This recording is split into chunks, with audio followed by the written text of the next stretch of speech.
Good evening, all, and welcome back to Dark Fears. Tonight, we return to the rain-soaked forests, jagged coastlines, and shadowed mountain ranges of the Pacific Northwest, with 7 of the most disturbing, true wilderness horror stories you will ever hear.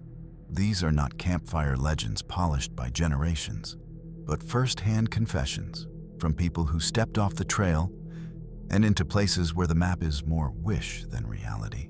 Some of them met predators wearing human faces. Others encountered something older than any town or logging road. And a few still are not certain what they saw stalking them between the trees. Every account in this episode has been traced back to an original source, cross-checked where possible against reports, local records, or matching patterns of incidents, and then reconstructed with care to preserve the voice of the person who lived through it. These are stories that do not tidy themselves up for your comfort. And in several cases, the wilderness kept more answers than it returned. If you value slow, atmospheric, and authentic horror that lingers long after the video ends, subscribe to Dark Fears and hit that notification bell so you never miss our next descent into the unknown. After listening, share your own Pacific Northwest encounters in the comments. My name is Marcus, and I worked as a solo forestry surveyor in the Cascade Mountains for 11 years before I quit last October. The job paid well because nobody wanted it. Weeks alone in the deep woods, marking timber plots and checking for disease. I never minded the isolation. I grew up hunting these mountains with my father, and silence never bothered me. What happened at the Thornwood Creek survey site changed that permanently. I arrived on a Tuesday morning in early September, the kind of morning where fog sits so thick between the trees that you can't see more than 20 feet ahead. The logging company had sent me to survey a section of old-growth forest they were considering for selective harvest. The area was remote, 40 miles from the nearest town, accessible only by a winding forestry road that turned to mud when it rained. And in the Pacific Northwest, it always rained. I set up my base camp in a small clearing near the creek. Just a tent, a portable generator, my surveying equipment, and enough food for 3 weeks. The first week passed normally. I spent my days hiking the grid pattern, taking measurements, marking trees with fluorescent tape, and photographing the forest floor. The work was methodical and peaceful. At night, I'd cook simple meals on my camp stove, update my field notes, and read by lantern light until exhaustion pulled me into sleep. The only sounds were the creek rushing over stones and the occasional call of a barred owl. On the 8th night, something changed. I was lying in my sleeping bag, reading a paperback thriller by headlamp, when I heard footsteps outside my tent. Not animal footsteps, the careful, deliberate steps of something walking on 2 legs. They circled my tent slowly, stopping every few seconds as if whatever was out there was examining my camp. My heart hammered against my ribs, but I tried to rationalize it. Maybe another surveyor, maybe a hiker who'd gotten lost. I called out, "Hello? Can I help you?" The footsteps stopped immediately. Then, after a long silence, they resumed.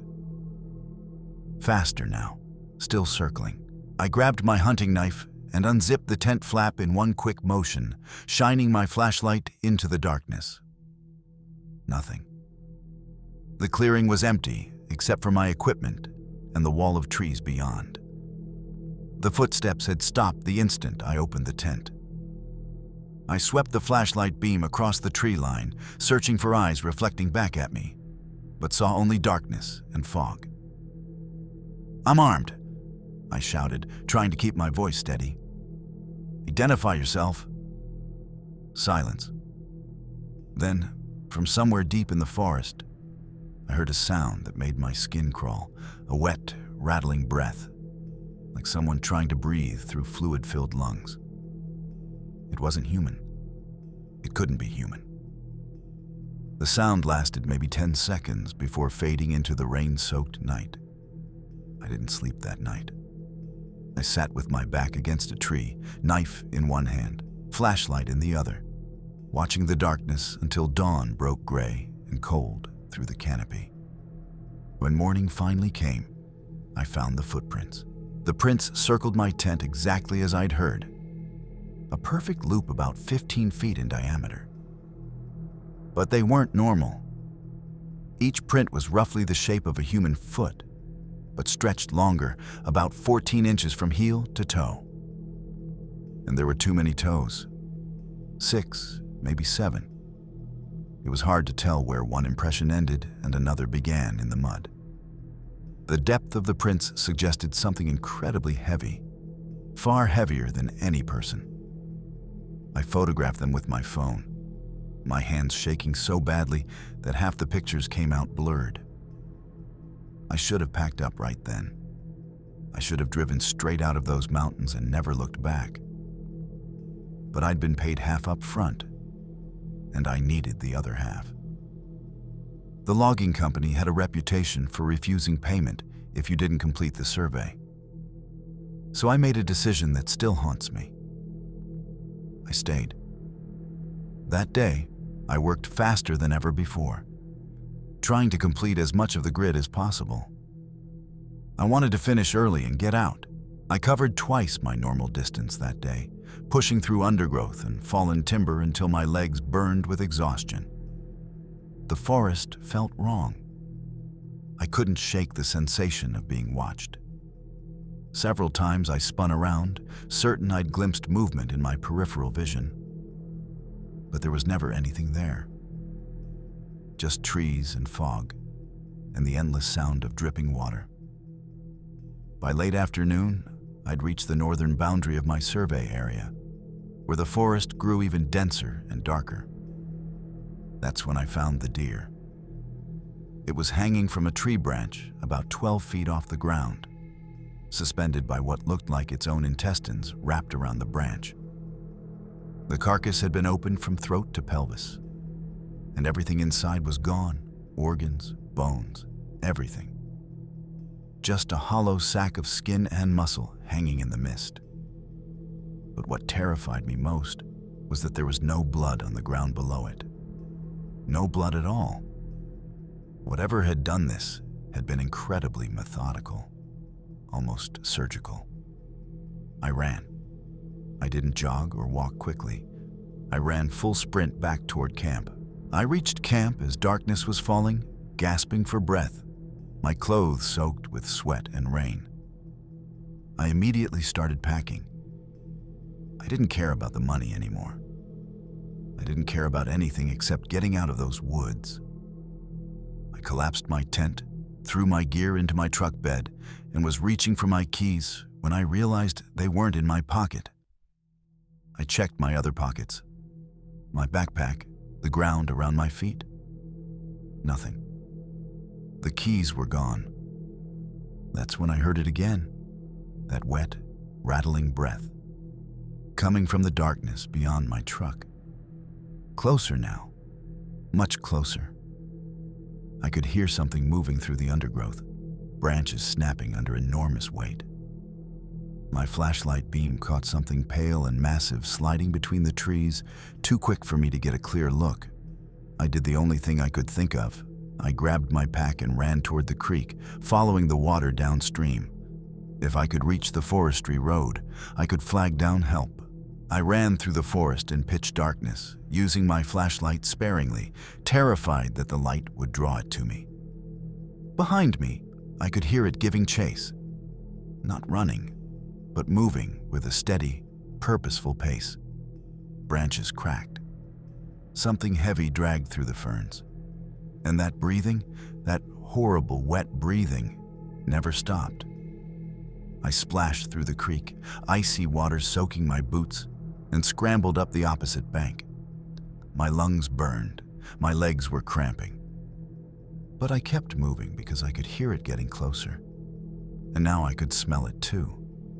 A rotten, organic stench like spoiled meat and swamp water. The forestry road appeared suddenly through the trees, a blessed strip of gravel cutting through the wilderness. I stumbled onto it and ran south, praying I'd see headlights, praying someone would be driving these roads at night. The thing behind me reached the road. I could hear it on the gravel now, its footsteps impossibly loud in the silence. Then, miraculously, I saw lights. A logging truck came around the bend, its headlights cutting through the rain. I ran into the middle of the road, waving my arms and screaming. The truck's air brakes hissed as it lurched to a stop. The driver, an older man with a gray beard, leaned out his window looking annoyed until he saw my face. Jesus Christ, what happened to you? I looked back down the road. The thing had retreated into the trees, but I could see it there, just beyond the reach of the truck's headlights. A massive pale shape standing motionless among the dark trunks, watching us. "Drive," I said, climbing up into the cab. "Drive now, please." The driver saw where I was looking. His expression changed from annoyance to fear. "What the hell is that?" "I don't know. Please just drive." He didn't argue. The truck lurched forward, and we accelerated down the forestry road, putting distance between us and whatever was standing in those trees. I watched through the side mirror until the darkness swallowed everything behind us. The driver took me to the nearest ranger station, 40 miles away. I gave a statement to a ranger who looked at me with barely concealed skepticism until I showed him the photos of the footprints on my phone. His expression changed. He made some calls. 2 days later, a search and rescue team went back to retrieve my equipment. They found my truck exactly where I'd left it, with my keys sitting on the driver's seat. My tent and gear were neatly packed and stacked beside the vehicle, as if someone had finished breaking down my camp for me. But the most disturbing thing was what they found in the bed of my truck. The deer carcass from the tree was there, laid out carefully on top of my equipment. And arranged on its hollow chest cavity, spelled out in small stones, were 3 words: "Come back soon." They never found any tracks besides my own. The logging company canceled the survey. The forest remains unharvested. I quit my job that same week. I haven't been back to the mountains since, and I never will. But sometimes, on rainy nights when I'm lying in bed in my apartment in Seattle, I hear that sound again, that wet, rattling breath, coming from somewhere outside my window. When I look, there's never anything there. The ranger who took my statement called me once, about 3 months after the incident. He said there had been other reports over the years, going back decades. Surveyors who'd disappeared. Hunters who'd been found dead with their organs missing. Hikers who'd reported being followed by something massive in the deep woods. The Forest Service had a file on it, but nothing was ever done. Too many cases, too little evidence, and too much ridicule if they went public. He told me one more thing before he hung up. Whatever's up there, it's been there longer than we have, and it doesn't like being disturbed. I believe him, and I think it followed me home. My name is David Reeves, and I drove a long-haul truck through the Pacific Northwest for 16 years.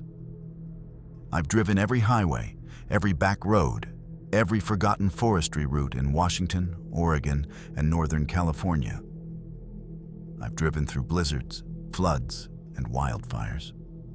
I thought I'd seen everything these mountains could throw at me. I was wrong. It happened on Highway 101 between the towns of Crescent Bay and Timber Creek, a stretch of coastal road that winds through dense forest with the Pacific Ocean somewhere beyond the trees. It was late November, around 2 in the morning, and the fog had rolled in so thick I could barely see 20 feet ahead of my headlights. I'd driven this route 100 times, hauling timber from the coast to the mills inland. The road was empty, except for me. No other vehicles, no houses, nothing but fog and trees and the yellow line disappearing into the mist ahead. My radio had stopped working about 10 miles back, just static on every station.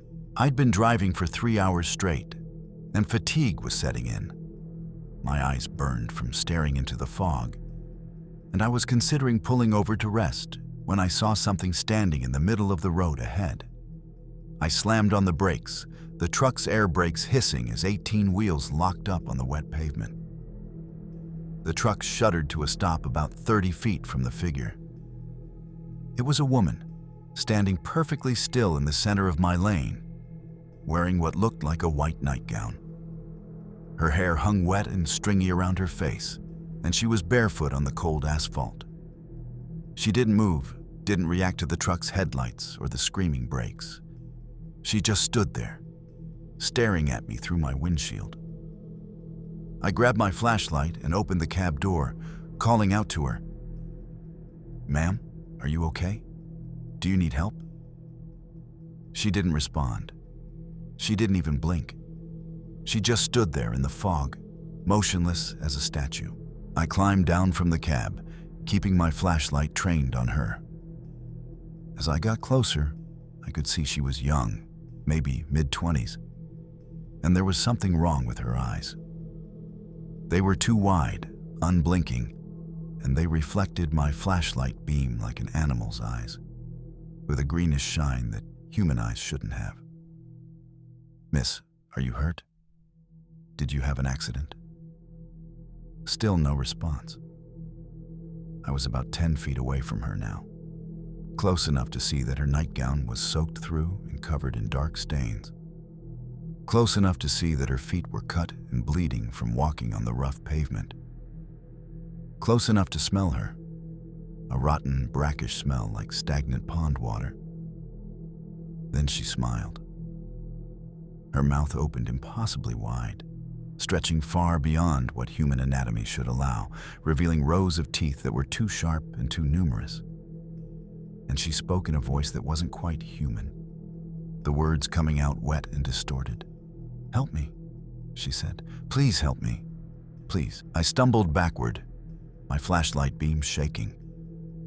The thing wearing the woman's face tilted its head at an unnatural angle, studying me like a curious animal. Then it took a step toward me, its movements jerky and wrong, like a marionette controlled by someone who'd never seen a human walk before. "Please," it said again, its voice shifting in pitch. "Help me. I'm so cold." I turned and ran for my truck, my boots slipping on the wet pavement. Behind me, I heard it following, not running, but moving with that same stuttering, unnatural gait. I reached the cab and hauled myself up, slamming the door and hitting the lock. Through the window, I could see it approaching, that horrible smile still stretching its face. It reached the driver's side door and pressed its face against the window, leaving a smear of something dark and viscous on the glass. Its eyes were inches from mine, staring with an intelligence that was completely alien and utterly cold. Then it started to change. The woman's face began to melt and reform, the features sliding around like wax under heat. The skin rippled and changed color, shifting from pale white to mottled gray to a sickly green. The eyes multiplied. 2 became 4, then 6, spreading across what used to be a human face. The mouth split vertically, creating a cross-shaped opening filled with those terrible teeth. I threw the truck into gear and hit the accelerator, not caring that the thing was still clinging to the door. The truck lurched forward, and the creature fell away, tumbling onto the pavement. In my side mirror, I watched it stand up impossibly quickly and begin running after the truck. But its run was all wrong, its limbs bending in directions they shouldn't, propelling it forward with disturbing speed. It was gaining on me. Even with the truck's engine roaring at full throttle, the thing was keeping pace. running alongside the truck in the fog, matching my speed exactly. Then it did something I'll never forget. It opened what used to be its mouth, and instead of a scream, it produced a sound that was exactly like my dead wife's voice. Perfect in every detail, down to the slight rasp she'd had from years of smoking. "David," it called in Rachel's voice. "David, please slow down. I need you. I miss you so much." Rachel had died 3 years earlier, suddenly, from a brain aneurysm. Hearing her voice coming from that thing's twisted mouth was more horrifying than anything else it had done. It knew things about me. It had been inside my head somehow, pulling out my deepest pain and using it as a weapon. "David, remember our last anniversary? Remember what you promised me?" I screamed, drowning out the voice, and pushed the accelerator to the floor. The truck surged forward, finally beginning to pull away from the creature. But it didn't stop chasing. It kept running, kept calling to me in Rachel's voice, reciting memories only she and I should know. I drove like that for what felt like hours, but was probably only 10 or 15 minutes. The speedometer pushing 70 on roads designed for 45. The fog rushing past my windshield in a gray blur. Eventually, the creature fell behind and disappeared into the mist. The road curved sharply, and when I checked my mirrors again, there was nothing behind me but fog and darkness. But I knew it was still out there, somewhere in those woods, waiting for the next driver to come along. I didn't stop driving until I reached Timber Creek at dawn, pulling into the parking lot of a 24-hour diner where I sat shaking in my cab for 30 minutes before I could trust my legs to carry me inside. I ordered coffee and tried to steady my hands enough to drink it. The waitress asked if I was okay. I told her I'd had a close call with a deer. What else could I say? Who would believe the truth? I called my dispatcher and told him I was taking a few days off for personal reasons. He argued I had a deadline for the timber delivery, but I didn't care. I wasn't getting back in that truck. Not yet. Not until I understood what I'd encountered on that highway. I spent the next 2 days in Timber Creek, asking questions at the local bars and diners. At first, people were reluctant to talk to an outsider. But eventually, after enough beers bought and enough gentle prodding, an old logger named Carl told me what I needed to know. "You saw the fog walker," he said, his voice low and serious. "That's what the old-timers call it. Been out there on that stretch of highway for as long as anyone can remember. Usually appears in November when the fog's thick. It wears different faces, different bodies, but it's always the same thing underneath." "What is it?" I asked. "Where did it come from?" Carl shook his head slowly. "Nobody knows, and nobody wants to find out." Carl told me there had been accidents on that stretch of highway for decades. Drivers who'd swerved off the road, claiming they'd seen someone standing in the middle of the pavement. Cars found abandoned with doors open and engines running, but no sign of the drivers. Search parties that found nothing but footprints leading into the forest. Footprints that change shape and size every few yards, starting human and becoming something else entirely. "The smart ones drive straight through and don't stop," Carl said.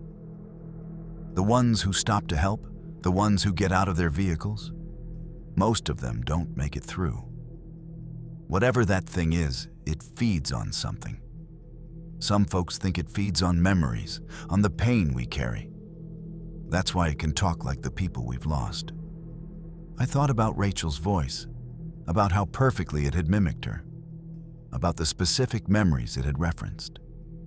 "Has anyone ever killed it?" I asked. "Can't kill something that isn't really alive," Carl replied. "Best you can do is survive it." I left Timber Creek the next morning, but I didn't go back to truck driving. I couldn't. Every time I thought about getting behind the wheel, I heard Rachel's voice calling my name from the fog. I sold my rig and took a warehouse job in Seattle, something that kept me off the highways and far from that cursed stretch of Highway 101. But sometimes, on foggy November nights, I dream about that road. I dream I'm driving through the mist, and I see someone standing in the middle of the highway. In the dreams, I stop the truck and get out, even though I know I shouldn't. The figure turns to face me, and its face keeps changing. Rachel, my mother, my childhood best friend who died in Iraq, everyone I've ever loved and lost. And every time, just before I wake up, it opens its mouth and smiles with too many teeth. And I know that someday, I'll be back on that highway. Someday, I won't be able to resist stopping. My name is Thomas Brennan, and I was a park ranger at Olympic National Park for 23 years before I resigned last April. I'm telling this story now because I need someone to know the truth and because I can't carry this secret anymore.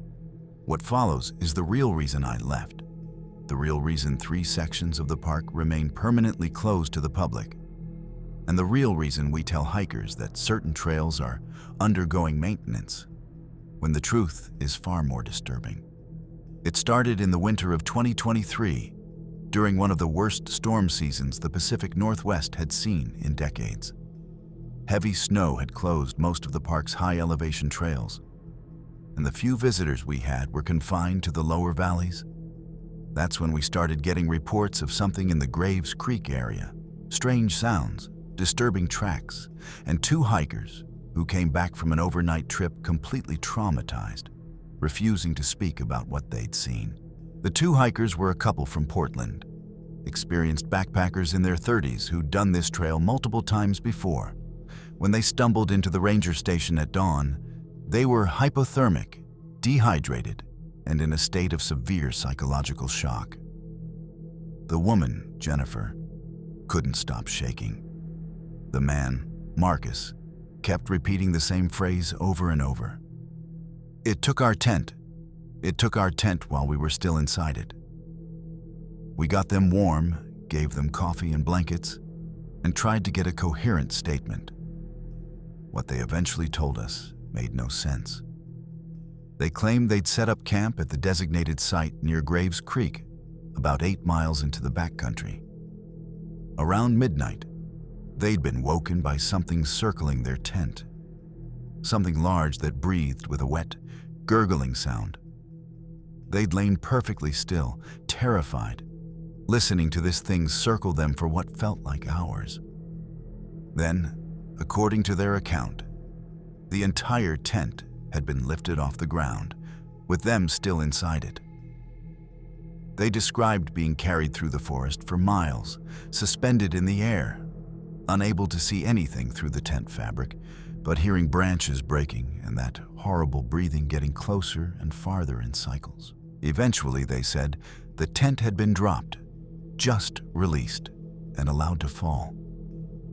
They'd hit the ground hard, and when they finally worked up the courage to unzip the tent and look outside, they were in a completely different part of the forest, somewhere they didn't recognize. No trails, no markers, nothing familiar. They'd grabbed their packs and run, navigating by compass until they found a trail at dawn. My supervisor, Chief Ranger Patricia Morrison, was skeptical. She thought they'd gotten disoriented, possibly experienced carbon monoxide poisoning from cooking inside their tent, and had hallucinated the whole thing. But I'd been working these mountains for 2 decades, and something about their terror felt genuine. These weren't kids telling ghost stories.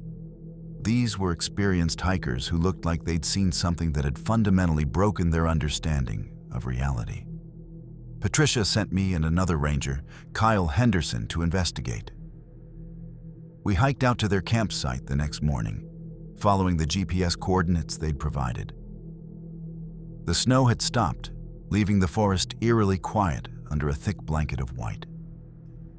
We found their campsite easily enough, and what we found there made my blood run cold.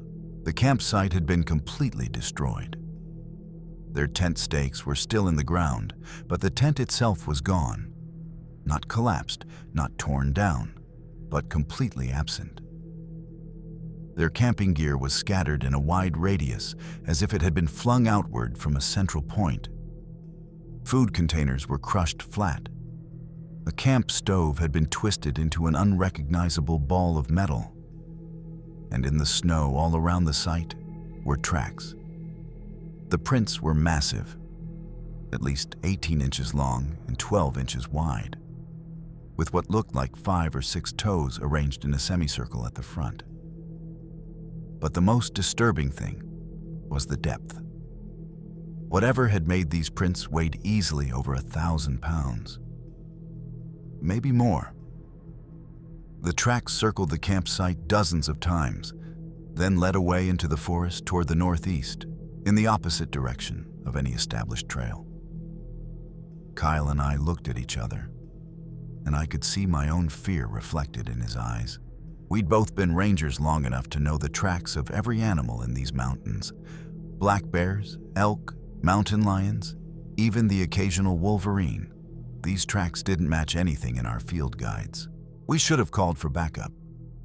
We should have marked the site, taken our photos, and hiked back to the station.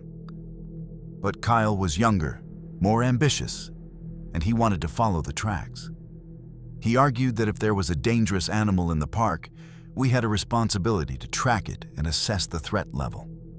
I hesitated, but eventually agreed. We had radios, bear spray, and sidearms. We were trained professionals. How much danger could we really be in? We followed the tracks for 3 miles, climbing steadily into higher elevation where the snow was deeper and the forest grew denser. The tracks never deviated, never wandered. They followed a perfectly straight line through terrain that would have been almost impossible for a human to navigate. The thing had walked through deadfall, over boulders, straight up near vertical slopes without any sign of difficulty. Around noon, the tracks led us to a ravine, a deep cut in the mountainside where a creek had carved through the rock over millennia. And that's where we found the tent. It was wedged into a crevice about 30 feet up the ravine wall, torn to shreds, the fabric hanging in strips like the skin of something that had been flayed. But the tent wasn't the worst discovery. Below it, scattered across the ravine floor, were bones. Hundreds of bones, maybe thousands, ranging from small animal skeletons to what were unmistakably human remains. They'd been picked completely clean and arranged in strange patterns.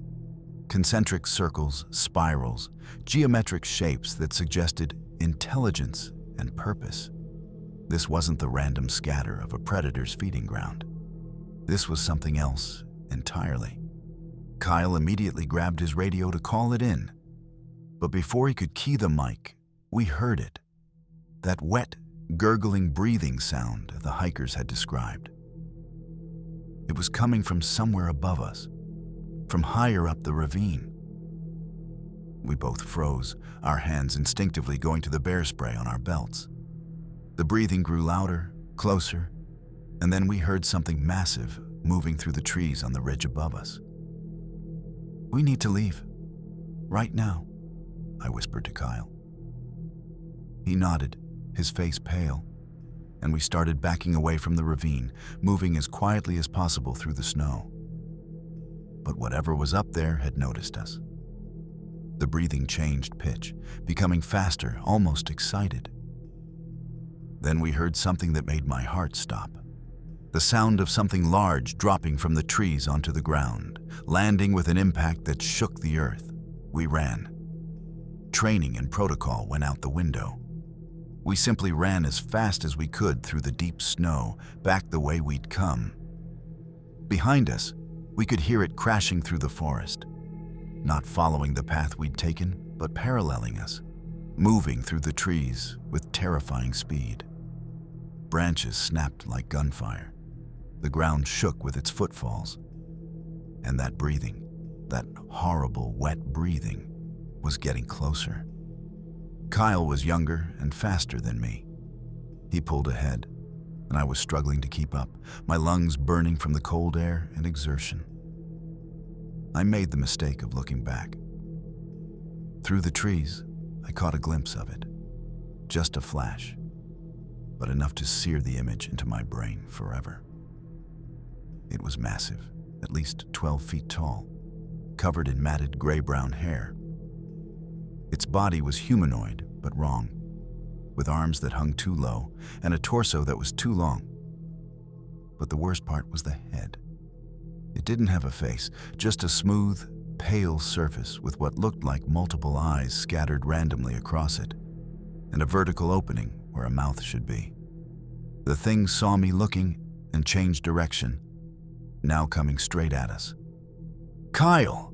I screamed. "Spray! Use the bear spray!" We both stopped and turned, fumbling for our canisters with frozen fingers. The creature was maybe 40 yards away, closing fast. We unleashed our bear spray simultaneously, creating a cloud of capsaicin that would stop any normal animal in its tracks. The creature ran straight through the cloud without slowing down. The spray had zero effect. We turned and ran again, but I knew we weren't going to make it. The thing was too fast, too powerful. It would catch us, and we'd end up as bones in that ravine, arranged in whatever sick pattern it preferred. Then Kyle did something that saved my life and cost him everything. He stopped running, turned to face the creature, and fired his sidearm. 3 shots, center mass, the sound echoing through the forest. The creature staggered, more from surprise than injury, and in that moment of hesitation, Kyle shoved me forward. "Go!" he screamed. "Get back to the station. Tell them everything." I hesitated for only a second, just long enough to see the creature recover and surge toward Kyle. Before my survival instinct took over and I ran. I ran for my life, branches whipping my face, snow slowing every step, my heart hammering so hard I thought it would burst. Behind me, I heard Kyle scream, a sound that started human and ended as something else entirely. Something I hear in my nightmares every single night. The scream cut off abruptly, followed by sounds I can't even describe, wet and crunching and terrible. I didn't stop running until I reached the ranger station 3 hours later, having covered 8 miles of difficult terrain in record time, driven by pure terror. I burst through the door, gasping and incoherent, and tried to explain what had happened. Patricia immediately called for a search and rescue team, but I could see the doubt in her eyes. She thought I was suffering from shock, from hypothermia-induced hallucinations. The search team found Kyle's body 2 days later, after the weather cleared. What was left of him was in that ravine, with all the other bones, arranged in the same geometric patterns. His service weapon was found nearby, empty, all rounds fired. The official report listed his death as a fatal encounter with a hostile animal, species undetermined. They ruled it an accident, but it wasn't an accident. It was murder. Murder by something that lives in our national parks, something that's been there longer than the Park Service, longer than European settlement, maybe longer than human civilization in North America. And it's not alone. In the months after Kyle's death, we had 3 more incidents in different sections of the park. Hikers reporting being followed, camps destroyed, and 1 more fatality that was officially listed as a fall from height, even though the victim was found with every bone in their body broken and arranged in a pattern. The Park Service quietly closed those sections. They won't admit why. They can't admit why, because the truth would end tourism, would create panic, would force them to acknowledge that there are things in the wilderness that we don't understand and can't control. I resigned because I couldn't participate in the cover-up anymore. I couldn't look families in the eye and tell them their loved ones died in accidents when I knew the truth. So now you know. There are things in the Pacific Northwest forests that shouldn't exist. They're intelligent, they're predatory, and they're protected by miles of wilderness and official denial. If you hike those mountains, understand that you're not at the top of the food chain. And if you hear wet, gurgling breathing in the night, run. Don't look back, just run. My name is Elena Rodriguez, and I'm a child psychologist who worked with the Washington State Child Protective Services for 8 years. I specialized in trauma cases, children removed from abusive homes, victims of violence, kids who'd witnessed things no child should ever see. I thought I'd seen the worst humanity had to offer, until I was assigned to the Blackwood Mills case in February of 2024. Blackwood Mills was a dying logging town in the Cascade foothills. Population barely 300, sustained by a single sawmill that was operating on its last legs. The town was the kind of place you'd pass through on a state highway and never think about again. A few blocks of weathered houses, a general store, a tavern, and the mill itself, its rusted equipment visible from the road. The kind of place young people left and never came back to. I was sent there after a teacher at the town's small elementary school reported concerns about several students. According to her report, 6 children ranging from ages 7 to 11 had started exhibiting disturbing behavior, speaking in unison, drawing identical pictures, and all refusing to go home after school, begging to stay in the classroom overnight. I arrived in Blackwood Mills on a Thursday afternoon, driving through heavy rain that turned the unpaved side streets into rivers of mud. The elementary school was a single-story building that looked like it had been constructed in the 1950s and hadn't been updated since. Paint peeled from the walls, and several windows were covered with plywood. Inside, I met with the teacher who'd filed the report, a woman in her 50s named Margaret Holt, who'd been teaching in Blackwood Mills for 30 years. "Thank you for coming," she said. But her eyes told me she didn't think I could help. I know how this sounds. I know it seems like I'm overreacting. But something is very wrong with these children, Dr. Rodriguez. Something happened to them, and they won't tell me what. She led me to her classroom, where the 6 children sat together at a cluster of desks in the corner, completely silent. They ranged in age from 7 to 11, 3 boys and 3 girls. But they all had the same expression on their faces, blank, distant, as if they were looking at something far away that only they could see. When I entered the room, all 6 of them turned to look at me in perfect synchronization, their movements identical. "Hello," I said, keeping my voice gentle and professional. "My name is Dr. Rodriguez. I'm here to talk with you and make sure you're all okay. Is that all right?" They didn't respond verbally. Instead, all 6 of them nodded at exactly the same time, the same small movement, as if controlled by a single mind. The hair on the back of my neck stood up, but I maintained my composure. I'd worked with traumatized children before. Sometimes they developed coping mechanisms that looked strange to outsiders. I spent the next hour trying to interview them individually, but every time I separated one child from the group, they would become agitated and non-responsive until they could see the others again. When I asked them questions, they would sometimes answer in unison, their voices overlapping perfectly, saying the exact same words at the exact same time. Other times, one would start a sentence and another would finish it, passing the words between them like a relay race. "Can you tell me what's been bothering you?" I asked. "We went to the old mill," they said together, 6 voices speaking as one. "We saw the machine that's still running." Margaret's face went pale. "What machine?" she whispered.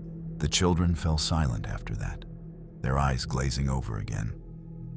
I tried for another 30 minutes to get them to elaborate, but they wouldn't speak. Eventually, I had to let them go home with their parents, all of whom seemed exhausted and frightened, reporting that their children had stopped eating properly, stopped playing, stopped being children. They just sat in their rooms, silent and staring, occasionally speaking in that synchronized way. After the children left, Margaret showed me the drawings. She'd kept them all in a folder, dozens of pictures the children had drawn over the past 2 weeks. Every single drawing was identical. Not similar, but perfectly identical down to the smallest detail.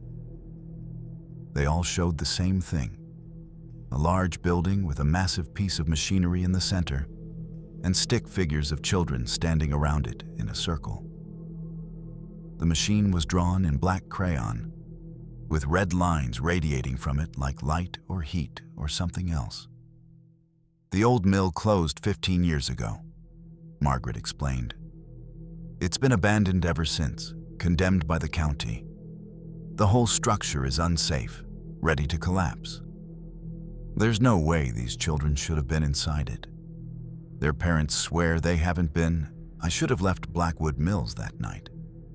I should have filed my report, recommended psychiatric evaluation for the children, and let the local authorities handle it. But something about the case bothered me deeply. Not just the synchronized behavior, but the specific nature of their trauma. They weren't just traumatized. They were changed, as if something had rewritten fundamental parts of their personalities. I decided to visit the old mill the next morning. If the children had somehow gotten inside despite their parents' supervision, there might be evidence. Footprints, disturbed dust, something that would explain what had happened to them. I didn't tell Margaret or anyone else where I was going. In retrospect, that was a terrible mistake. The old Blackwood sawmill sat on the edge of town, separated from the nearest houses by a quarter-mile of overgrown field and rusted chain-link fence. The main building was enormous. 3 stories of corrugated metal and rotting wood, with broken windows and a roof that sagged dangerously in the middle. Warning signs were posted everywhere. Danger, no trespassing, structural collapse hazard. The gate was padlocked, but someone had cut a hole in the fence large enough for a child to squeeze through. I took photos with my phone and climbed through the gap. The interior of the mill was a cathedral of rust and decay. Massive machines sat silent and still, their gears and chains frozen with corrosion. The floor was littered with debris: broken glass, collapsed beams, piles of sawdust that had turned black with mold. Weak morning light filtered through the broken windows, creating shifting patterns of light and shadow that made everything seem to move at the edge of my vision. I walked carefully, testing each step before putting my weight down, following what looked like a path through the debris. Someone had definitely been here recently. The sawdust was disturbed, and there were small footprints in the dust, child-sized, leading deeper into the building. I followed them, my phone's flashlight beam cutting through the gloom, until I reached the center of the mill floor. And there it was, the machine from the drawings. It was a massive industrial saw, the kind used to cut enormous logs into lumber. But it had been modified somehow. Additional components had been welded onto it, strange metal shapes that didn't match the original machinery. And impossibly, incredibly, it was running. The blade was spinning slowly, almost silently, its rotation perfect and constant despite the mill having no power for 15 years. I stood frozen, watching the blade turn, my rational mind trying to find an explanation. A backup generator? Underground power lines that hadn't been disconnected? But there were no sounds of a generator, no vibration in the floor, nothing that would explain the machine's operation. The blade simply turned, cutting through nothing, its edge catching the light with every rotation. Then I noticed the drawings. They were everywhere, taped to the walls, spread across the floor, covering every surface near the machine. Hundreds of them, maybe thousands, all identical to the ones the children had drawn. The same building, the same machine, the same circle of stick figures. But these were older, the paper yellowed and brittle. Some of them looked decades old. How long had this been happening? How many children had been drawn to this place, to this machine that shouldn't be running? I heard a sound behind me. Small footsteps, multiple sets of them, entering the mill. I turned and saw them. The 6 children from Margaret's class, standing at the entrance to the main floor. They'd followed me. Or perhaps they'd known I would come here. They walked forward in perfect synchronization, their faces still blank, still distant. "You came," they said in unison. "We knew you would. Everyone comes eventually." "Kids, you need to leave here right now," I said, trying to keep my voice calm. "This building is dangerous. It's not safe." They stopped about 20 feet from the machine, forming a circle around it, exactly like in their drawings. "It's never been about safety," they said together. "It's about the pattern. The pattern must continue. The pattern has always continued." "What pattern? What are you talking about?" "The machine needs to run. If it stops, everything stops. The whole town, the whole forest, everything. We keep it running. Children always keep it running. It's been that way since the beginning." I looked at their faces, really looked at them, and realized with horror that they weren't blank. They were peaceful. They were content. Whatever had happened to them, whatever had changed them, they'd accepted it completely. They were no longer 6 separate children. They were something else now, something unified and ancient. One of them, a girl named Sarah, stepped forward from the circle. She was the oldest, maybe 11 years old. Her eyes finally focused on me, seeing me as an individual for the first time. "You should go," Sarah said. And this time, it was just her voice, not the chorus. "You're not meant to be part of the pattern. Not yet. But if you stay much longer, you won't be able to leave. The machine will recognize you, and then you'll understand. Then you'll stay forever, like all the others." "What others?" I whispered. But even as I asked, I was backing toward the exit, my instincts screaming at me to run. All the adults who tried to stop it. They're here too, in a way. They became part of the machine, part of what keeps it turning. The children are just the tenders, but the machine needs fuel too. It needs belief. It needs witnesses. That's what the town is for. That's what it's always been for. I turned and ran, abandoning all pretense of professional composure. Behind me, I heard the children begin to sing. A wordless melody that seemed to synchronize with the rotation of the blade. A sound that was both beautiful and terrifying. I crashed through the mill, through the hole in the fence, and didn't stop running until I reached my car. I drove straight out of Blackwood Mills without stopping, without filing a report, without looking back. I resigned from Child Protective Services 2 weeks later. I told them it was for personal reasons, and they didn't press me for details. How could I explain what I'd seen?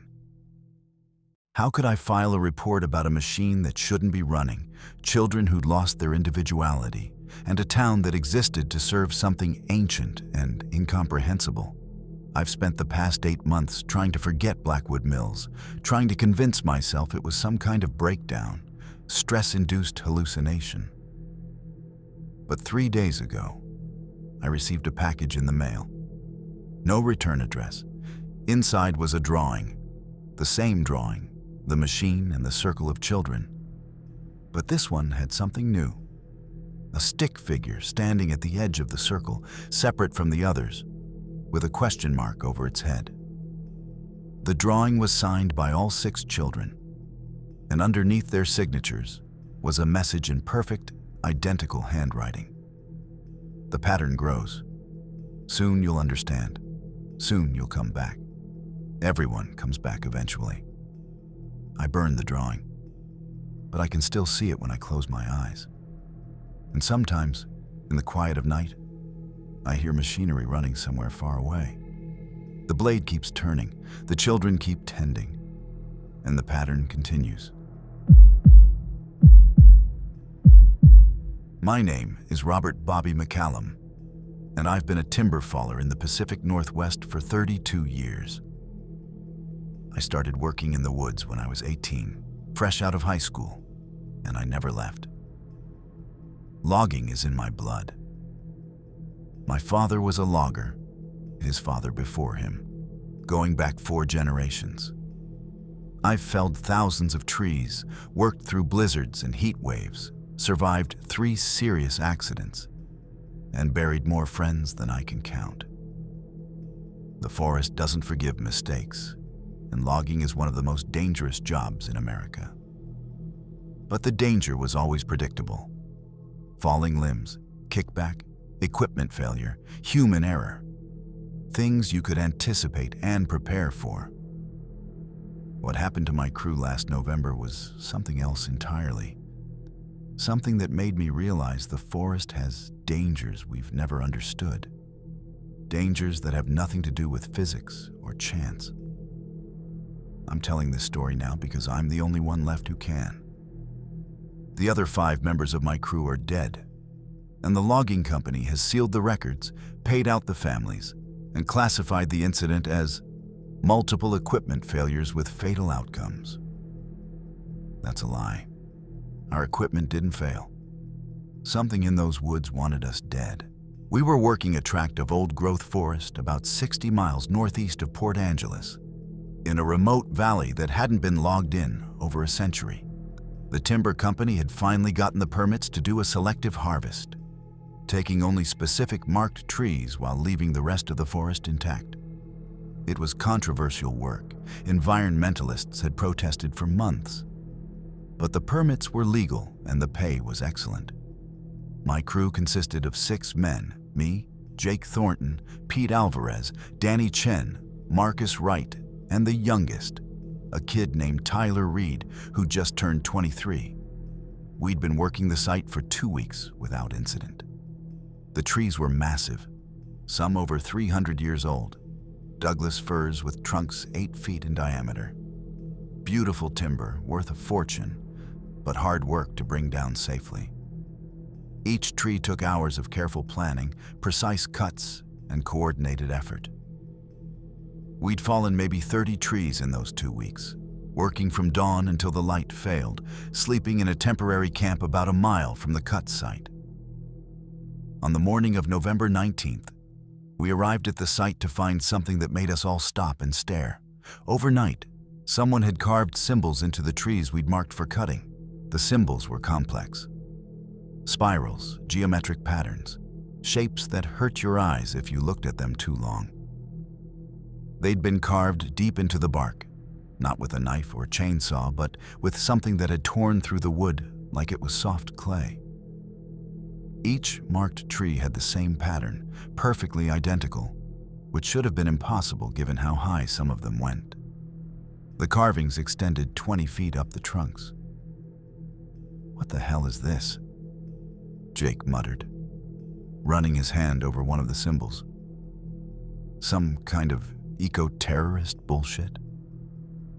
Doesn't look like any protest graffiti I've ever seen," Pete said. He was our oldest crew member, 58 years old, and he'd seen every kind of sabotage the environmental movement could throw at loggers. "This is something else. This is old. Really old." Danny pulled out his phone to photograph the symbols, but his camera wouldn't work. None of our phones would work. The cameras would open, but the screens just showed static, and the devices would shut down randomly. Our radios were dead too, even though we'd charged them the night before. Marcus tried to start the chainsaw to begin the day's work, but the engine wouldn't turn over. We spent an hour trying to troubleshoot the equipment, but nothing worked. The chainsaws wouldn't start. The skidder's engine was completely dead. Even the simple hydraulic tools seemed to have seized up overnight. It was as if every piece of modern technology we'd brought into the forest had simultaneously failed. Jake wanted to hike back to camp and get the backup equipment. But something about the situation felt wrong to all of us. The forest was too quiet. No birds, no squirrels, no insects. Just an oppressive silence that pressed against our ears. "We should leave," Tyler said quietly. He was staring at one of the carved symbols, his face pale. "We should pack up and get out of here. This whole thing feels wrong." "Kid's right," Pete agreed. "I've worked a lot of forests, and I've never felt anything like this. It's like the trees are watching us." That's when we heard it. A sound like laughter, high-pitched and distorted, coming from somewhere deep in the forest. It didn't sound human. It didn't sound like any animal we knew. The sound echoed through the trees, seeming to come from multiple directions at once, surrounding us. "Everybody stay together," I said, trying to keep my voice steady. We walked back to camp, nice and slow. Nobody panics. We started moving, staying in a tight group, our eyes scanning the trees around us. The laughter followed us, always staying just out of sight, moving through the forest parallel to our path. Occasionally, we'd catch glimpses of something in our peripheral vision, a shape that moved wrong, too tall and too thin, darting between the massive trunks. But whenever we turned to look directly at it, there was nothing there. We'd covered maybe half a mile when Danny stopped suddenly. "Where's Tyler?" he asked. We all turned. Tyler had been right behind us just seconds ago, but now he was gone. We called his name, our voices swallowed by the silent forest. No response. Pete pulled out his radio, forgetting it was dead, then cursed and started backtracking. He can't have gone far. He was right there. We found his hard hat about 20 yards back, lying in the middle of the trail. Next to it were drag marks in the dirt, leading off the path into the dense undergrowth. The marks looked like something with enormous strength had grabbed Tyler and pulled him into the forest. "Tyler!" Jake screamed into the forest. "Tyler!" Nothing. Just that horrible silence pressing in on us. Marcus started to follow the drag marks into the undergrowth, but I grabbed his arm. "Don't. Whatever took him, we can't help him if we get separated." "We can't just leave him," Marcus shouted, tears streaming down his face. Tyler had been his nephew, and Marcus had gotten him the job on our crew. "We're not leaving him," I said, though I knew in my gut that Tyler was already gone.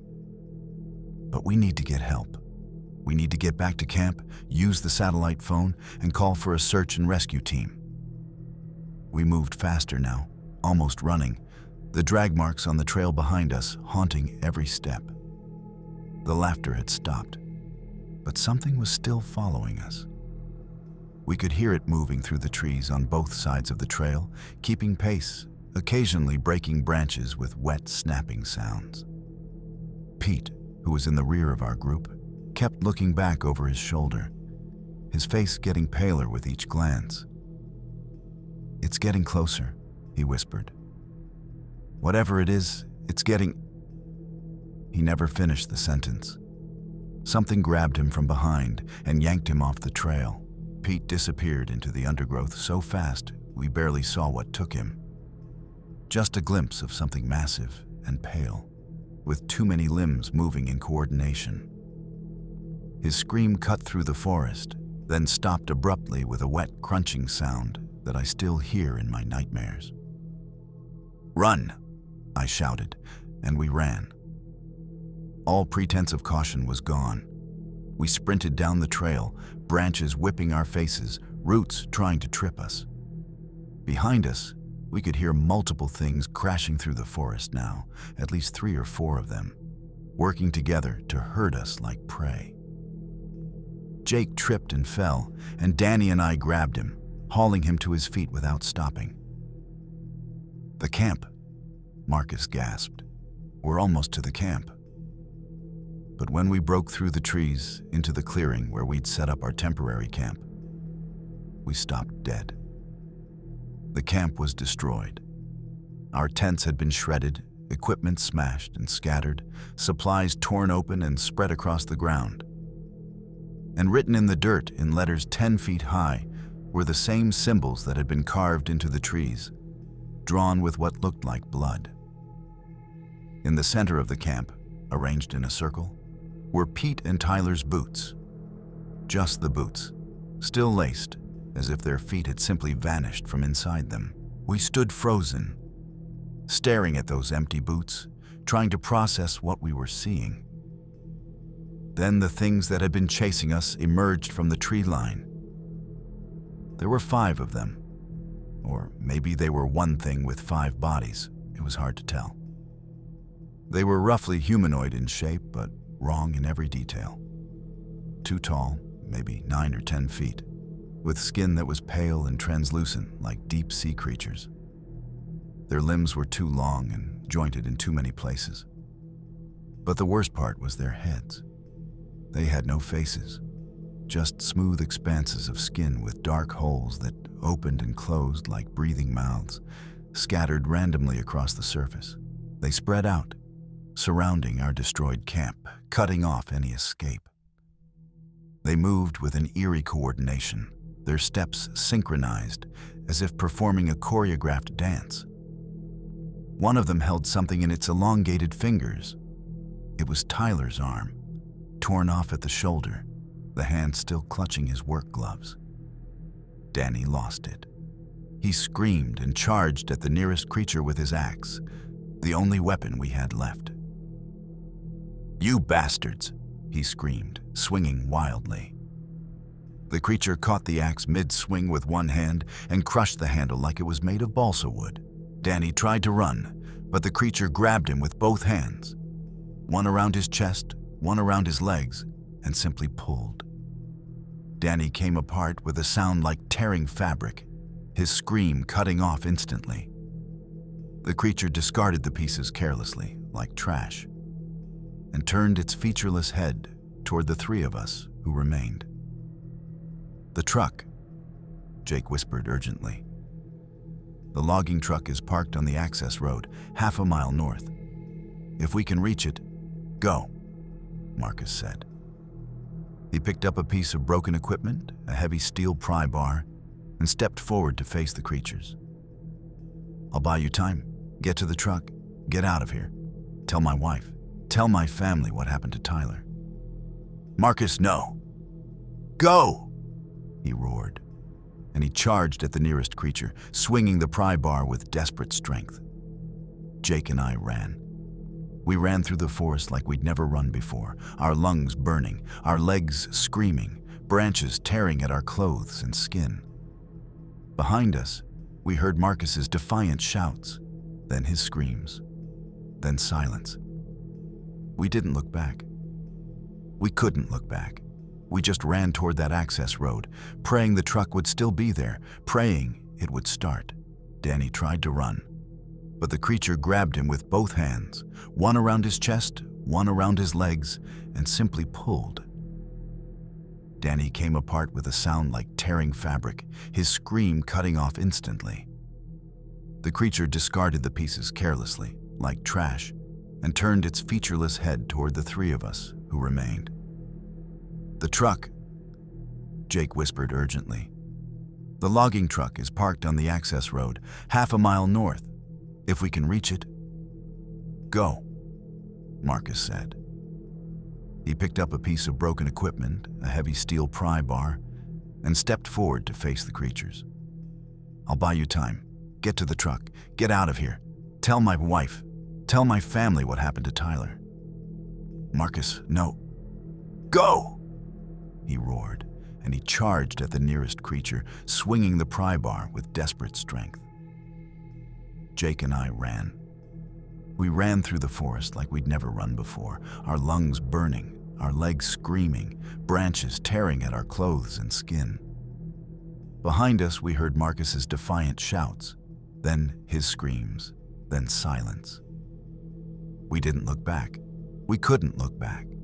We just ran toward that access road, praying the truck would still be there, praying it would start. My name is Claire Patterson, and until 6 months ago, I was the overnight DJ for KPNW-FM, a tiny community radio station in the mountain town of Ridgemont, Washington. Population 847, elevation 4,200 feet, surrounded by national forest on 3 sides. The kind of place where everybody knows everybody, where nothing ever happens, where the most exciting thing on the police blotter is usually someone's dog getting loose. I took the overnight shift because it paid a little extra and because I liked the solitude. Just me, the equipment, and whatever music I felt like playing between midnight and 6 a.m. The station was located in an old building on the edge of town, a converted house that had been upgraded over the years with broadcast equipment, but still felt residential. I was usually the only person in the building during my shift, though technically the station manager lived in the apartment upstairs. He was 70 years old and slept like the dead, so I essentially had the place to myself. I'd been working the overnight shift for 3 years without incident. Then, in early May, I started receiving calls that would eventually make me quit radio forever and leave Ridgemont for good. The first strange call came on May 3rd at 2:47 a.m. I remember the exact time because I just finished playing a set of classic rock and was about to read the weather report. The request line lit up, line 2, the red light blinking in the dim studio. I put on a long track and answered. "KPNW, you're on the air with Claire. What can I play for you tonight?" Silence. Not dead air, but the sound of an open connection. Faint static, the sense of someone breathing on the other end. Then, after maybe 10 seconds, a voice spoke. It was distorted, like it was being played through an old cassette player with dying batteries, the pitch sliding up and down unnaturally. "Play the song," the voice said. "Play the song from the mountain." "I'm sorry, I don't know that song," I said, keeping my tone professional. "Can you give me the artist's name, or—" "You know the song. Everyone knows the song. It's been playing for so long. Can't you hear it?" The line went dead. I sat there for a moment, unsettled, then shrugged it off as a prank caller or someone drunk. It was a small town. Weird calls came with the territory. But the next night, at exactly 2:47 a.m., the same line lit up again. I answered the call, and it was the same voice. Same distorted quality. Same unnatural pitch shifts. "Did you play the song?" it asked.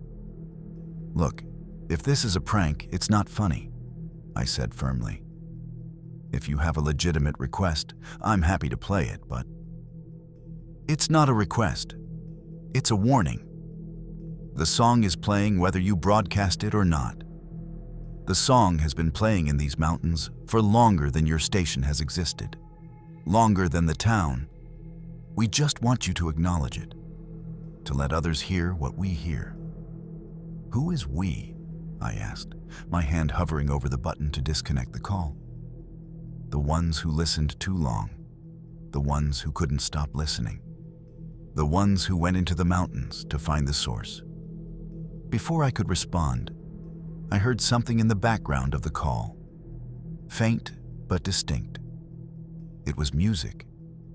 Not any song I recognized, but a melody that was somehow familiar, like something you'd heard in a dream and half forgotten upon waking.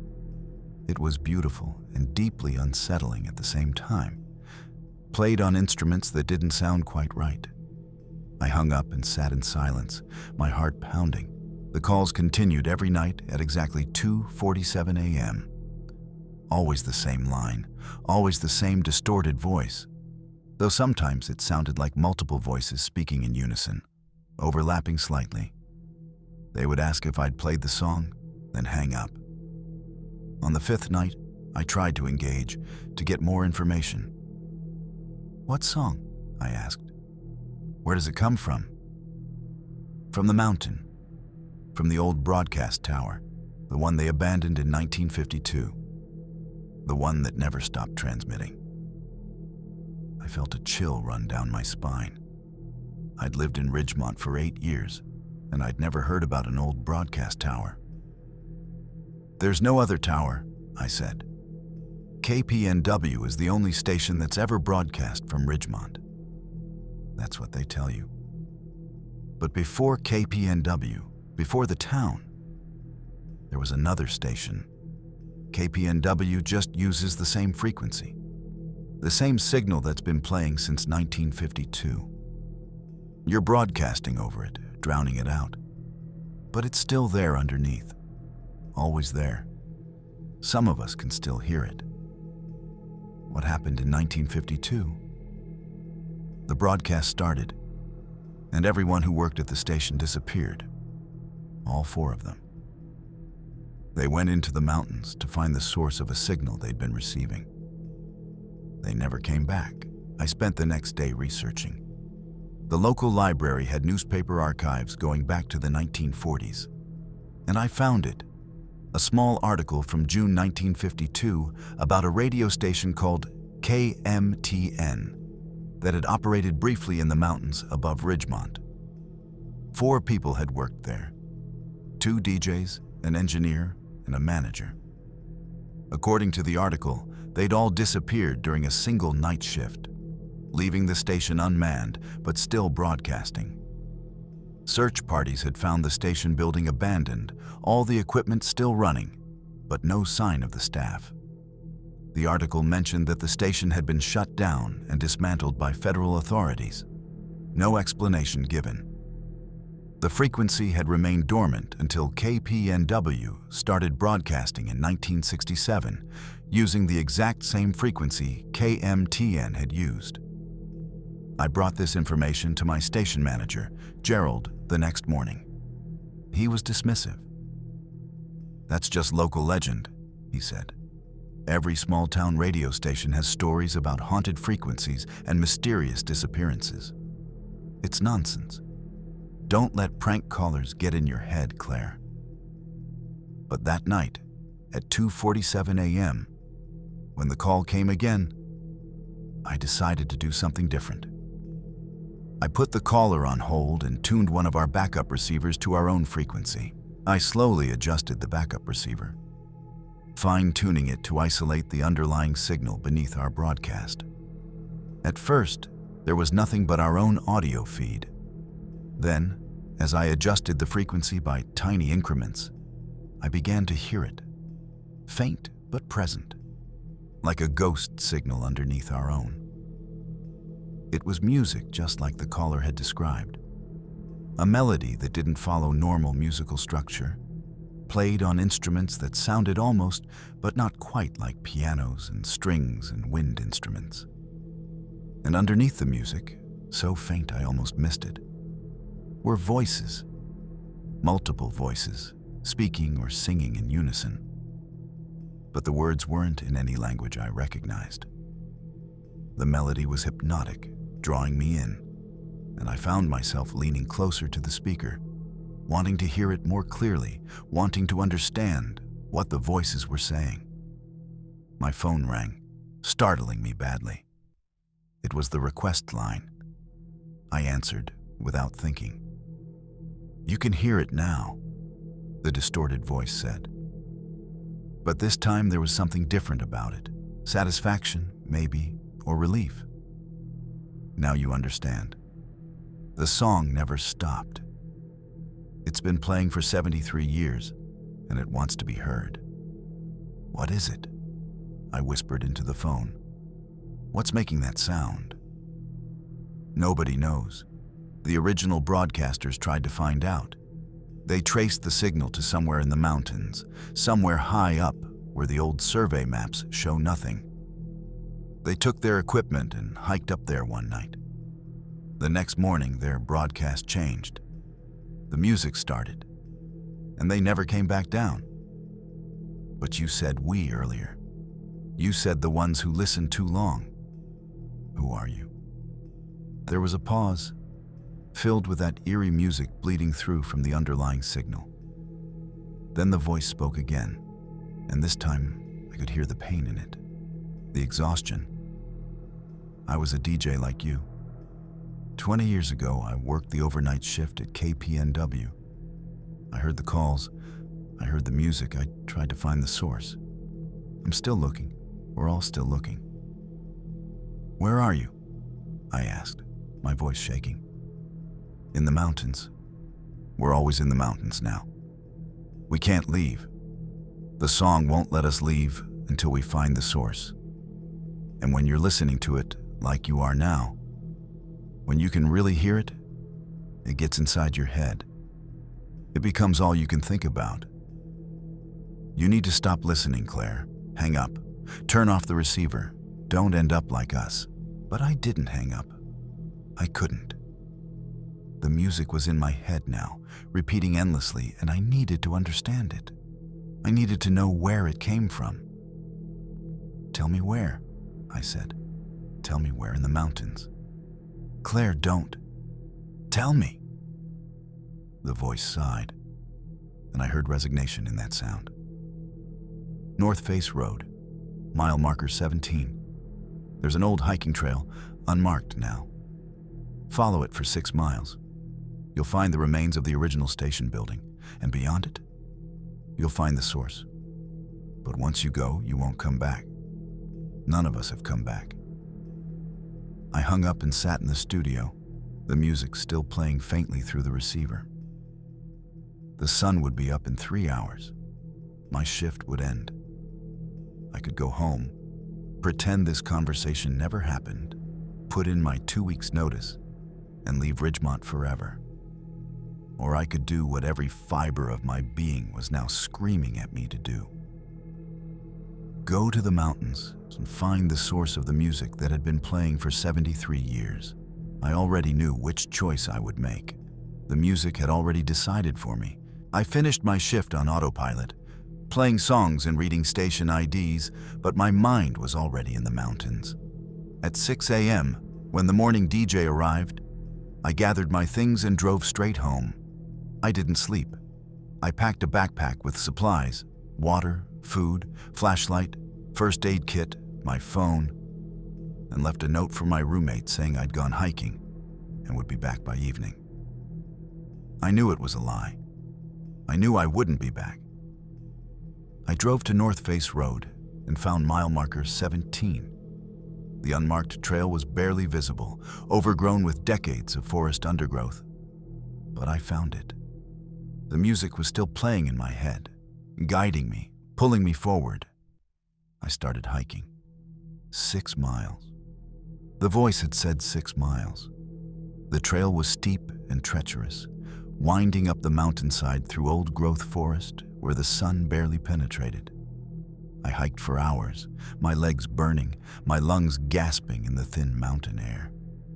And as I climbed higher, the music got louder. Not in my head now, but in the air around me, emanating from somewhere ahead. I found the ruins of the old broadcast station just before sunset. The building was almost completely collapsed, reclaimed by the forest. Rusted equipment lay scattered among the debris. Old microphones, transmitters, tape machines that had rotted away. But there was still power running through some of the cables. I could hear electricity humming, and several indicator lights still glowed faintly in the gathering darkness. Beyond the ruined building, The trail continued upward, toward a ridge that overlooked the entire valley. And from somewhere on that ridge, the music was playing, clear and perfect now, no longer distorted or faint.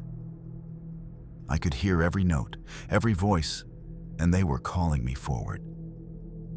I found them on the ridge, all of them, the 4 original broadcasters from 1952, or what was left of them. Dozens of others who'd come after, including recent hikers in modern clothing. They stood in a circle around something I couldn't quite see, something that hurt to look at directly, something that shimmered and phased between different forms. And they were singing along with the music, their voices joining the endless melody, their eyes empty and peaceful. One of them turned to look at me. His face was weathered and ancient, but his park ranger uniform suggested he'd only been here a few years. "Welcome," he said. "Now you can finally hear it properly. Now you can join the broadcast." I stepped forward into the circle. The music was everything now. I couldn't remember why I'd ever been afraid. My name is Sarah Chen, and I'm a real estate photographer specializing in rural properties in Washington and Oregon. I've photographed hundreds of abandoned homes, failed businesses, and forgotten buildings in small towns across the Pacific Northwest. I've seen black mold, structural collapse, animal infestations, and every form of decay you can imagine. Nothing ever bothered me until I was hired to photograph the old Mercy General Hospital in Timber Falls, Oregon. The hospital had been closed since 1987, when the town's primary employer, a lumber mill, shut down and most of the population moved away. The building had sat vacant for 38 years, slowly rotting in the constant rain. A developer from Portland had purchased the property and planned to convert it into luxury condos, pending structural inspection. My job was to photograph the interior for the conversion proposal. I arrived on a Wednesday morning in March, when the rain was coming down in sheets and the sky was the color of old concrete. The hospital was a 3-story brick building with boarded windows and a parking lot full of weeds. The developer had given me a key to the padlocked front entrance and explicit instructions: photograph every floor, every room if possible, and pay special attention to structural damage. He estimated it would take me 6 to 8 hours. I'd brought my professional camera equipment, extra batteries, and powerful LED work lights, since the electricity had been shut off decades ago. The front doors groaned as I pushed them open, revealing a lobby thick with dust and debris. The reception desk was still there, covered in yellowed papers and old coffee cups, as if the staff had simply walked out one day and never returned. The smell hit me immediately. Mildew, rot, and something else underneath it. Something organic and wrong that I couldn't quite identify. I set up my first shot, the grand lobby with its cracked tile floor and water-stained ceiling. Through my viewfinder, I noticed something odd. A wheelchair in the corner, positioned to face the wall, as if someone had deliberately turned it away from the room. That should have been my first warning. I worked through the first floor methodically, photographing the cafeteria with its overturned chairs, the pharmacy with broken glass crunching under my boots, and the emergency room where rusted gurneys lined the walls. Everything was remarkably intact. For a building that had been abandoned for so long, it was as if vandals had avoided this place, as if even teenagers looking for a thrill knew to stay away.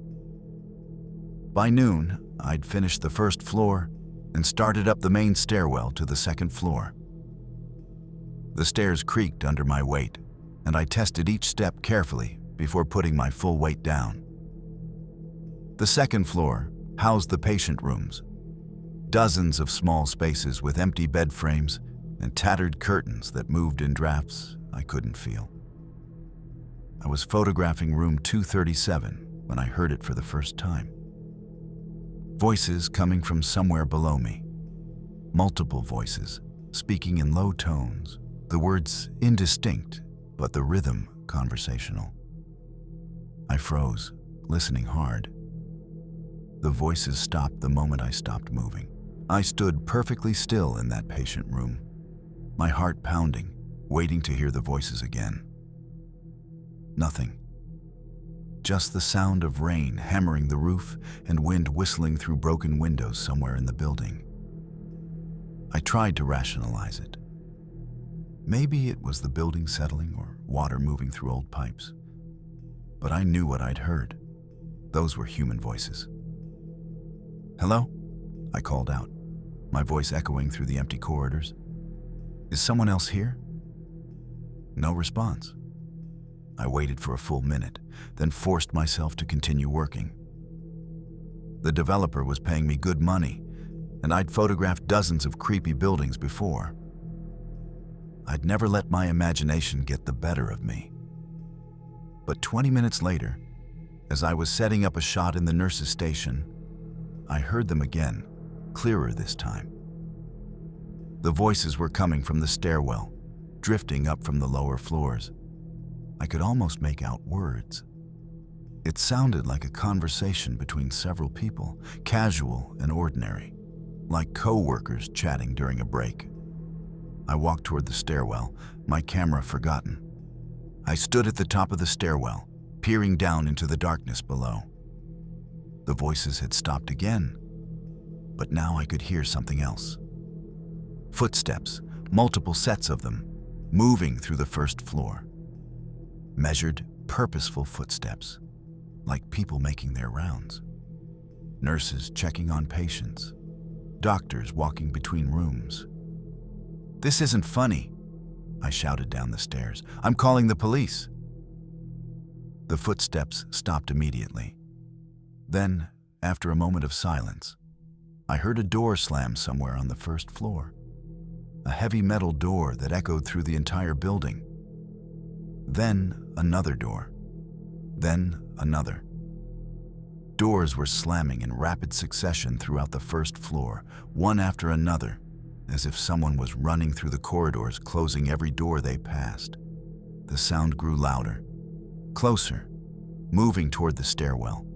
I backed away from the stairs, my hands shaking so badly I nearly dropped my camera. The door slamming stopped at the base of the stairs. Silence filled the building again, oppressive and waiting.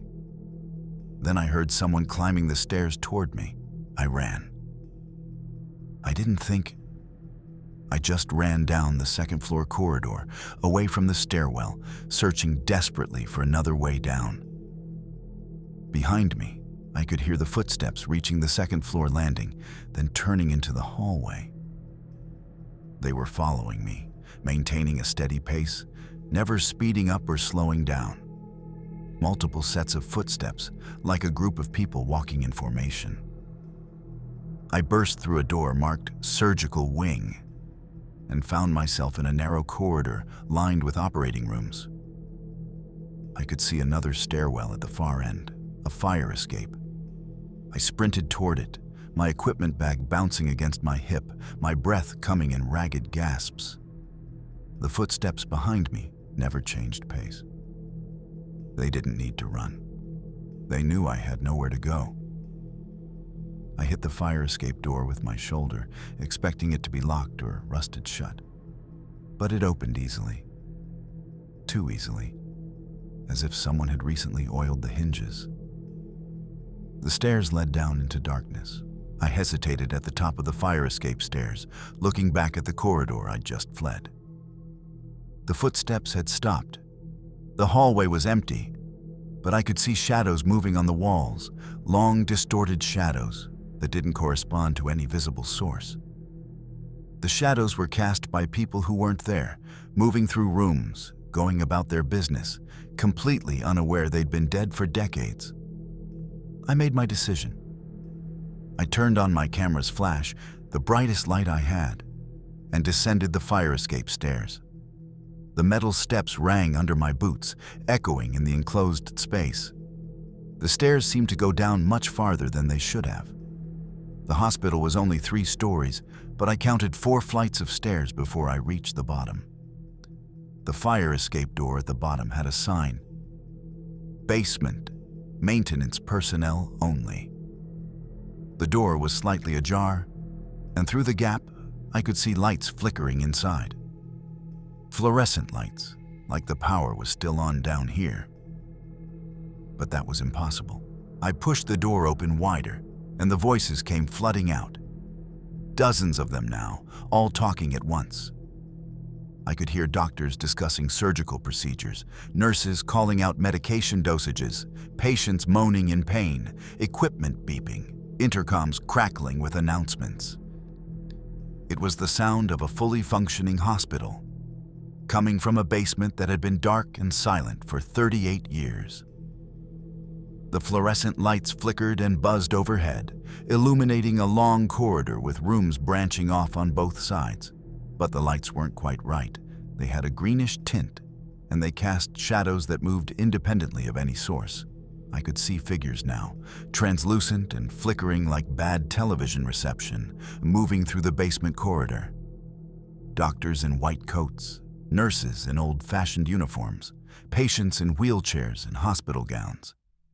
They were going about their routines, completely oblivious to me. A nurse walked right past me, her face blank and her eyes unfocused, pushing a medication cart that made no sound as its wheels rolled across the floor. I should have run back up the stairs. Every instinct screamed at me to flee. But I was transfixed, watching these phantoms replay their final day over and over in an endless loop. I followed the corridor deeper into the basement, drawn by a compulsion I didn't understand. At the end of the hall was a large door with a window. Through the glass, I could see an operating room, and it was occupied. 3 surgeons stood around an operating table, working on a patient I couldn't see. But something was wrong with the scene. The surgeons' movements were jerky and wrong, like a film playing at the wrong speed, and their shadows on the wall didn't match their bodies. Then one of the surgeons looked up and saw me through the window. His eyes focused on me, really focused, with an intelligence and awareness that the other phantoms lacked. He smiled, and his mouth opened far too wide, showing far too many teeth. The other 2 surgeons stopped working and turned toward the window. They started walking toward the door. Not the jerky, stuttering movements of the other phantoms. These were smooth, deliberate steps. The surgeon who'd smiled at me reached for the door handle from the inside, his hand solidifying as it touched the metal, becoming real and physical. I ran. I ran back down that basement corridor, past the flickering phantoms who still ignored me, back through the fire escape door and up those impossibly long stairs. I didn't stop running until I burst out of the hospital's front entrance into the pouring rain and reached my car. I never went back for my equipment. The developer called me repeatedly, angry that I'd abandoned the job, threatening to sue me for breach of contract. I sent him the photos I'd already taken, only about 100 shots from the first floor. When he opened the files, he called me back immediately. In every single photograph, standing in the background, barely visible but unmistakable, were figures in white coats and surgical masks, watching the camera, watching me. The hospital was demolished 3 weeks later without explanation. The shadows of the Pacific Northwest run deeper than most people realize. These 7 stories, from Marcus and the Watcher in the Rain, to Sarah Chen and the hospital that time forgot, to David Reeves and the thing that wears familiar faces, remind us that civilization is only a thin veneer over something far older and far stranger. Thomas Brennan's testimony about Olympic National Park, Elena Rodriguez's encounter with the children of Blackwood Mills, Bobby McCallum's crew that vanished in the old-growth forest, and Claire Patterson's final broadcast, each of these accounts comes from ordinary people who discovered that the wilderness holds secrets we were never meant to uncover. The forests still stand. The mountains still loom. And somewhere in those ancient trees, in those forgotten valleys, in those places where the maps have blank spaces, things are waiting. Things that have been there longer than we have. Things that will be there long after we're gone. If you're planning to hike the Pacific Northwest, remember, stay on marked trails. Never investigate strange sounds alone. And if you see something that doesn't belong, maybe it's you who doesn't belong there. Thanks for watching. This was Dark Fears. Sleep well, if you can.